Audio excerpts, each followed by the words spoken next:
میوانێکمان هەیە بۆی گفتوگۆ لەسەر بابەتی نەوت بکەین کە ئەویش بەڕێز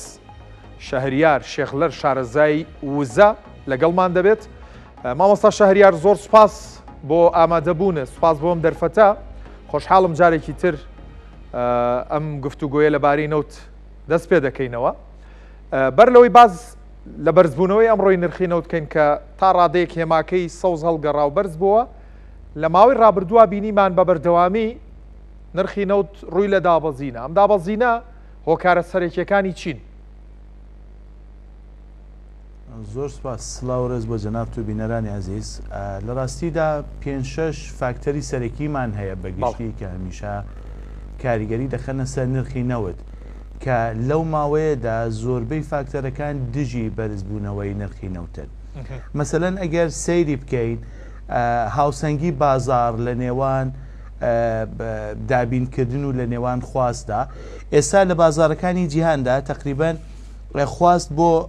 104 ملیۆن بەرمیل نەوت لە ڕۆژدا هەیە، لە حاڵەتێکدا کە توانای بەرهەمێنانی 105.6 تا 106 ملیۆن بەرمیل ئێستا لە بازاردا هەیە و ئەوە بێجگە لەو قەبارەیە کە مەسەلەن نزیکەی 137,000 بەرمیل قەرارە ئۆپێک پلاس لەو مانگەوە ئاستی بەرهەمێنانی خۆی زیاتر بکات و پلانی هەیە کە بۆ مانگی نۆڤەمبر و مانگی دسەمبرش، مانگی 11 و مانگی 12 لی بەردەوام بێ. واتە ئاستی وا باشتر بڵم هاوسەنگی بازار ئێستا زۆر بەرەو دابینکردنە و ئەمە وای کردووە کە گوشارێک لەسەر نرخی نەوت بێت و بەردەوام نرخی نەوت دابەزێنێ. فاکتەری گرنگی دووە من پێم وە هەیە جەنگی ئابووری و جەنگی نێوان تارەفەی ویلایەتە یەکگرتووەکانی ئەمریکا و چینە کە دەزانی لە ماوەی ڕابردوودا کاریگەریەکی زۆری کردوتە سەر هەموو بازارەکان، نەک بازاری نەوت تەنانەت بازارەکانی دیکەشی وەکو شتێک شڵەژاندووە. ئەگەر سەیری بکەین بەهۆی ئەم شەڕە ئابووریە کە ئێستا هەیە، ئاستی گەشەی ئابووری لە جیهاندا 3.2 لە کاتێکدا کە لە پاش کۆرۆناوە پێشبینی دەکرات 2025 و 2026 سەرەوەی 3.5 بێت، بەڵام ئێستا پێشبینیەکان بۆ 2026ش یعنی بۆ ساڵی داهاتوو 3.1 یاوەتە خواردتر لەو ساڵ و ئەمە هەمووی دەتوانێت کاریگەری نەرێنی هەبێت لەسەر نرخی نەوت. مەسەلەن ویلایەتە یەکگرتووەکانی ئەمریکا ئێستا گەشەی ئابووری دووە، یا وڵاتی چین کە ئێستا گەورەترین کڕیار یا باشترە بڵم گەورەترین هاوردەکاری نەوتی جیهانە، گەشەی ئابوووریەکەی 4.8 لە کاتێکدا 5-6 مانگ لەوە پێش سندوقی دراوی نێودەوڵەتی IMF پێشبینی دەکرد کە سەرەوەی 5% ئەم ساڵ گەشە بکات و ئەوروپیەکانیش کە بەگشتی وەزی ئابووریان باش نییە، ئەم ساڵ گەشەی ئابووریان 1.2 واتە دووەم فاکتەر ئەگەر سەیری بکەین فاکتەری گەشەی ئابووری لە جیهان و خواست بۆ نەوت پێشبینیەکان بۆ ئەوە نین کە بەرەو باشتر بڕوار و پێشبینیەکان بەرەو خراپتر بوونە، واتە دیسان گوشار دەخاتە سەر نرخی نەوت. لە بابەتی سێهەمدا کە ئێستا زۆر کاریگەری گرنگی خسۆتە سەر نرخی نەوت دیسان، ئاستی قەبارەی یەدەکی استراتێژیکی ئەمبارکراوی نەوتە لە وڵاتاندا. بەپێی ئاخر داتاکان ئەمریکا 443 ملیۆن بەرمیل یەدەکی نەوتی ئێستا هەیە کە 400 و نزیکەی 7 ملیۆن بەرمیلی یەدەکی استراتێژی ئەو وڵاتەیە کە ئەمەش دیسان ئاستێکی بەرزە هەستا چەند تا ڕادەیەک کەمترە لە ئەڤێرێجی یا لە تێگرای 5 ساڵی ڕابردوو، بەڵام هیچ ریسکێک ناخاتە سەر بازارەکانی نەوت بۆی کە نرخی نەوت بەرز کاتەوە. هەروەها چینیش بەهۆی ئەوەی کە نەوتێکی زۆر هەرزانی لەلایەن رووسیا و لەلایەن ئێرانەوە ڕۆژانە دەست دەکەوێت، ئاستی ئەمبارکراوی خۆی ئەمباری یەدەکی خۆی زۆر بەرز بۆتە ئەوی 401 ملیۆن بەرمیل یەدەک، واتە ئەم فاکتەرەش دیسان زیاتر هانی ئەوە دەدا کە لە داهاتوودا بازارەکان خواست تووشی هیچ مەترسیەک نابێت و ئەمانە هەموو یارمەتی دەردەبن بۆ ئەوەی کە نرخی نەوت زیاتر دابەزێ. هەروەها پلانەکانی ئۆپێک و ئۆپێک پلاس بۆ ئەوەی کە بەردەوام بن لە بەرزکردنەوەی نرخی نەوت وەکو شتێک کە بتوانن پشکی خۆیان لە بازارەکانی نەوتدا زیاتر پتە بکەن و گوشار بخەنە سەر نەوتی شێل یا نەوتی بەردینە و سەر وڵاتانی دیکەی هەناردەکاری نەوت. ئەمەش دیسان وای کردووە کە لە داهاتووشدا گومان لەسەر ئەوە بێت کە بازار دیسان دابینکردنی زیاترە لە خواست و سەرای هەمووی ئەمانەش گیانەکەم. سەبارەت بە ئەمڕۆ لێدوانێکی ترامپ بڵاو بووە باسی لەوە کردووە کە هندستان ڕازی بووە دەستبەرداری هاوردەکردن و کڕینی نەوتی رووسیا بێت. هندستانیش بەکاربەرێکی گەورەی نەوتە. هەر تەنها بڵاوبوونەوەی ئەم وتەیە تا ڕادەیە ئەمڕۆ نزیکی 1% نرخی نەوتی بەرز کردەوە. ئەگەر بەڕاستی هندستان دەستبەرداری نەوتی رووسیا بێت نرخی نەوت بەرزە بێتەوە؟ ئەگەر هندستان دەستبەرداری نەوتی رووسیا بێت بەڵام ڕوو بکاتە نەوتی ئێران یا نەوتی ڤێنزوئێلا من باوەڕ ناکەم زۆر کاریگەریەکی ئەو تۆی لەسەر بازارەکان هەبێت چون دیسان نەوتێکی گەمارۆکراو لە بازارەکان لا دەچێت نەوتێکی دیکە جێگرەوەی دەبێت و بێزگە لەوە نەوتی رووسیا ئێستا دەزانین کە ئێستاژ ڕۆژانە زیاتر لە 1 ملیۆن بەرمیل ئەو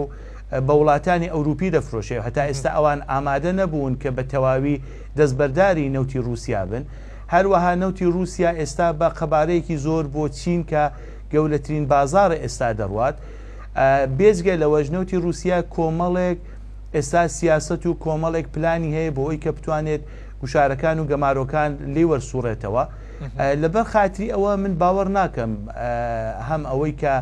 هندستان بە یەکجاری بتوانێت دەستبەرداری نەوتی رووسیا بێت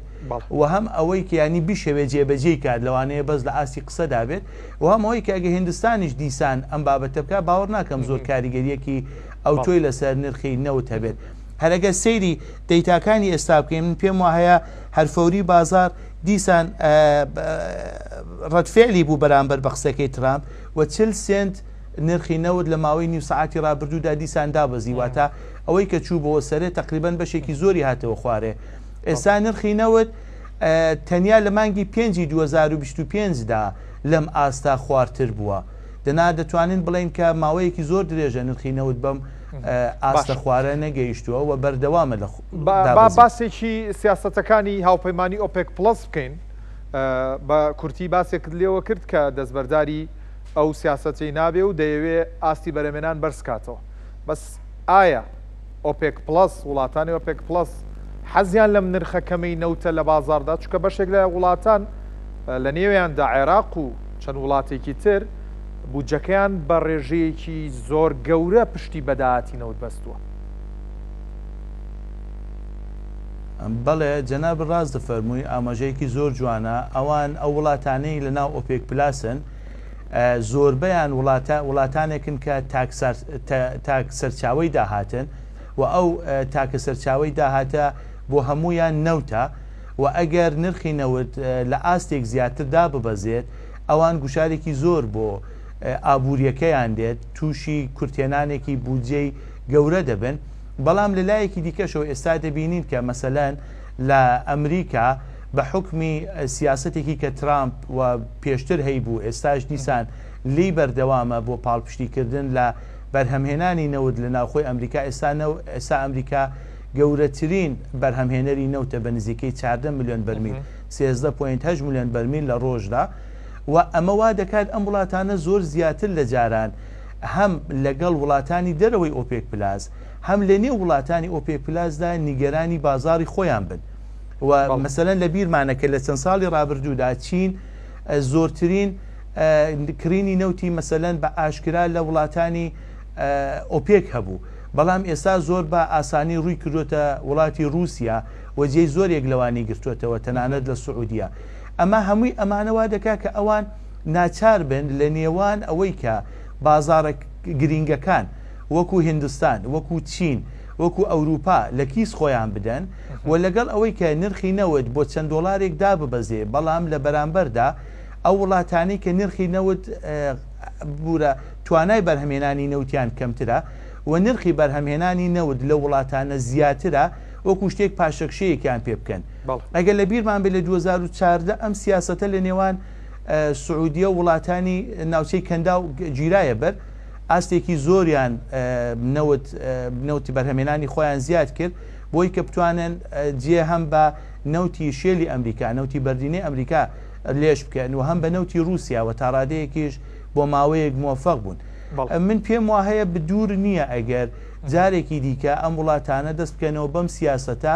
کە بتوانن بە دابەزاندنی نرخی نەوت بەشێک لە وڵاتان دەربکەن و بتوانن جێگای خۆیان لە بازاردا ببەستن چون ئەوانە وەختانی کە دەیبەستن بخۆ بۆ یەک مانگ نییە یا بۆ دوو مانگ نییە زۆربەی عەقدەکان عەقد و گرێبەستی یەک ساڵەیە لەوانەیە مەسەلەن بتوانن بۆ چەند ساڵی داهاتوو پشکی خۆیان لە بازارەکان مسۆگەر بکەن. مامۆستا شاریار سەبارەت بە پێداگیری ترامپ لەسەرەوەی کە من نرخی نەوتم دەوێت لە $50 یاخود نرخی نەوتمەوێ بە ڕێژەیەکی کەم نامەوێت زۆر بەرز بێ ئەم سیاسەتەی ترامپ وا دەکات زیاتر لەوەی کە چاوەڕێ دەکرێت نرخی نەوت دابەزێ لەم ساڵە تاوەکو کۆتایی ساڵ؟